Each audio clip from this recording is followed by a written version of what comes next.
تا حالا شده به این فکر کنید که یک گوشه خیلی کوچک از خونه‌تون، مثلا انباری زیرزمین یا حتی یک اتاق بلا استفاده، بتونه براتون تبدیل به یک کسب و کار واقعی بشه؟ کسب و کاری که نه نیاز به دستگاه داره، نه نیاز به سرمایه بزرگ، نه حتی نیاز به مهارت خاصی. کار ساده‌ای که با کمترین امکانات هم قابل انجامه و جالبه بدون خیلی‌ها همین الان دارن ازش پول در میارن بدون اینکه کسی حتی بفهمه اونا چیکار میکنن. همیشه برای شروع یک کسب و کار همه ما دنبال کاری هستیم که هم سودش خوب باشه، هم ریسک زیادی نداشته باشه، هم بشه توی خونه انجامش داد، هم خیلی سریع به درآمد برسه. خب اگه شما هم دنبال چنین ایده‌ای هستید، این ویدیو دقیقاً برای شماست. پس تا آخرش با دقت نگاه کنید، چون قراره یک مسیر جدید برای درآمدزایی جلوتون باز بشه. سلام دوستان، قبل از اینکه بریم سراغ ادامه ویدیو، برای ایده‌های بیشتر و حمایت از ما ممنون میشم این ویدیو رو لایک کنید و کانال ما رو سابسکرایب کنید تا از ایده‌های بعدی جا نمونید. مرسی. حالا بریم سراغ اصل ماجرا. ایده امروز ما پرورش قارچ توی خونه هستش. شاید با خودتون بگین قارچ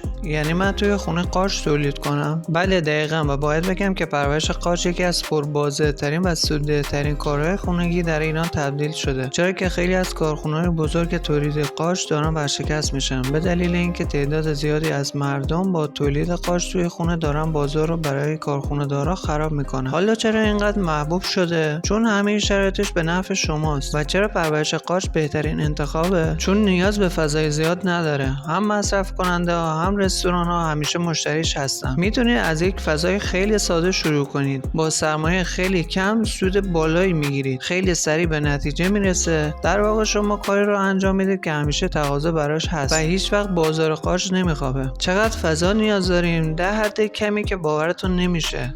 2 تا 4 متر فضا کافیه. انباری زیرزمین، گوشه‌ای از پارکینگ یا حتی بالکن سرپوشیده. هر جایی که دما و رطوبت قابل کنترل باشه میتونه محل کار شما باشه. چه وسایلی نیاز داریم؟ وسایل اولیه خیلی ساده است. کمپوست آماده مخصوص قارچ، بذر قارچ، نایلون یا قفسه ساده، دماسنج و رطوبت سنج، اسپری آب برای رطوبت. همه اینا با 2 تا 5 میلیون تومان قابل تهیه است. حتی اگه بودجه خیلی کم باشه میتونید از 1 یا 2 تا کیسه کمپوست شروع کنید. میزان سود دقیقی این کار چقدره؟ خب بریم سر عدد و رقم که جذاب ترین بخش ماجراست. اگه با حدود 5 میلیون تومان شروع کنید میتونید 10 تا 15 میلیون تومان بفروشید. اینجا سود خالص شما 5 تا 10 میلیون تومان در هر دوره 45 تا 60 روز است. اگه کمی بزرگتر شروع کنید و فضای بیشتری داشته باشید، درآمد ماهیانه شما به راحتی 2 رقمی میشه، یعنی بین 30 تا 50 میلیون تومان. و اگه کارتون بگیره و قرارداد با چند فروشگاه ببندید، میتونه خیلی جدی تبدیل به شغل اصلیتون بشه. حالا چه نوع قارچ تولید کنیم؟ قارچ دکمه‌ای فروش راحت‌تر، مصرف روزانه مردمه. قارچ صدفی رشد سریع‌تر به اضافه سود بیشتره.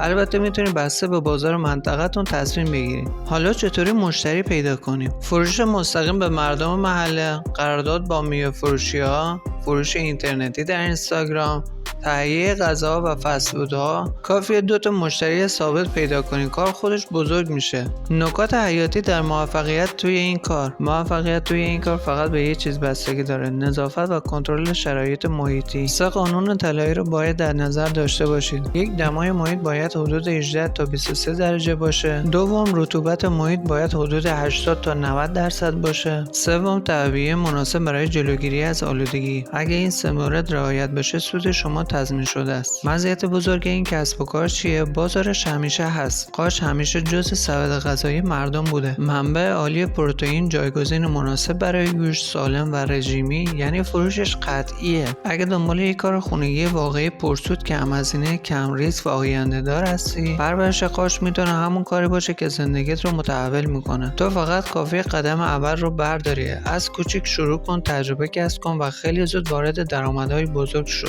شاید تولید کننده بزرگ بعدی تو باشین. خیلی خوب، امیدوارم که از ایده امروز لذت برده باشه. برای ایده‌های بیشتر کافیه که کانال ما رو سابسکرایب کنید و این ویدیو رو هم لایک کنید. مرسی. پس تا یه ایده جدید دیگه، خدا یار نگهدارتون باشه.